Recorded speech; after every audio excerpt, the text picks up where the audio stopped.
Nasir electronics, mobile shopping, computer, furniture, E bike आणि भांडी centre Salgare. आता सर्व काही एकाच छताखाली. मिरज पूर्व भागातील सर्वात भव्य 15,000 स्क्वेअर फुटांचे 3 मजली भव्य शोरूम. लग्न समारंभासाठी लागणारी सर्व प्रकारची भांडी, मेकअप साहित्य, furniture, sofa set, LED TV, fridge, washing machine असंख्य व्हरायटीमध्ये उपलब्ध. सोबतच या खरेदीवर 20% सूट. कोणत्याही मोबाईल खरेदीवर 500 रुपये डिस्काउंट. फक्त 1 रुपयात आधार पे उधार ऑफर. कोणतीही वस्तू सुलभ हप्त्याने किंवा बजाज फायनान्सच्या साहाय्याने मिळण्याची सोय. त्वरा करा, आजच भेट द्या. पत्ता: Nasir mobile shopping, post office समोर, सलगरे. मोबाईल नंबर 9834 04 90 50 व 9923 10 22 98. प्रत्येक बातमीतील घटनेच्या वास्तविकतेची तुलना थेट पाहत रहा चांगली अपडेट.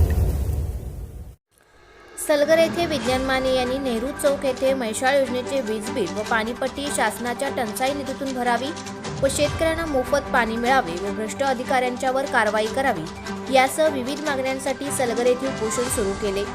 आंदोलनाची सुरुवात सलगर येथून करण्यात आली. सलगरेनंतर आरग या गावामधूनही उपोषण सुरू करण्यात येणार आहे. तर योजनेचा सुरू असलेला कारभार संशयास्पद असून भ्रष्ट अधिकाऱ्यांच्यावर कारवाई करावी अशी मागणी त्यांनी यावेळी केली.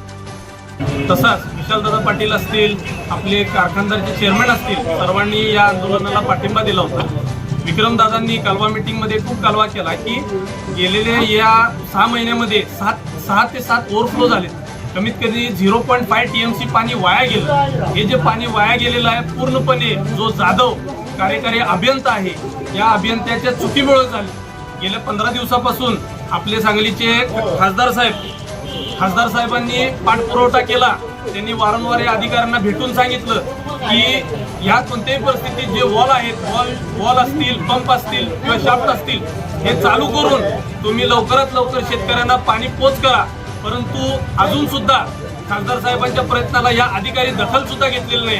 अशा गेंड्याच्या कातडीचे जे अधिकारी आहेत त्यांच्यावरती कारवाई व्हावी म्हणून आम्ही म्हैसाळ योजनेच्या प्रत्येक टप्प्यावर जाऊन आम्ही इथं लाक्षणिक उपोषण करतोय.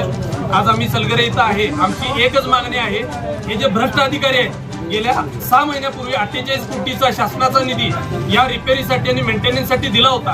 परंतु 6 महिन्यापूर्वी जेवढे पंप आणि मोटरी शाफ्ट चालू होत्या तेवढे सुद्धा आज आपल्याला इथं दिसत नाहीये.